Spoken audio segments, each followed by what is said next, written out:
GP block बालाजन जिला Dhubri ward number 2 में मेरे साथ हस्बैंड रहेंगे, इनकी वाइफ है कैंडिडेट। तो आपकी वाइफ का क्या नाम है? खुशबू बेगम। आपका क्या मुद्दा है अपना वार्ड अंतर्गत की समस्या वार्ड अंतर्गत अपना की मुद्दा अपना उद्देश्य की? मोर उद्देश्य हल एखान सुस्थ समाज गড়ার लक्ष्य আর রাস্তা ঘাটের সমস্যা যতগুলো আছে দূর করার মোর লক্ষ্য। প্রধান উদ্দেশ্য হল মোর রাস্তা ঘাট কমপ্লিট করার লক্ষ্য। सबसे बेसी समस्या रास्ता घाट और বানপানি সমস্যা নাই এটি। चिकित्सालय और स्कूल व्यवस्था की স্কুল ব্যবস্থা নাই আমার এই জায়গার স্কুল নাই। হ্যাঁ, স্কুলের এখন খুব দরকার হয়ে গেছে।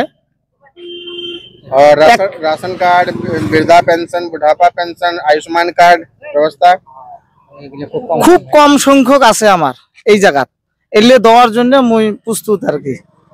और अपना पंचायत अंतर्गत जल जीवन मिशन खोआ पानी व्यवस्था খোয়া পানি ব্যবস্থা হয়েছে কিন্তু আমার এই জায়গাতে কমপ্লিট হয় নাই কাম। 4 লাইনের কাম চলি আছে তার জন্য কমপ্লিট হয় নাই। तो अगर आपको मौका मिलता है, पब्लिक आपको सपोर्ट करता है तो आप सब काम करेगा? আর সব কাম করুন। आपका सिंबल?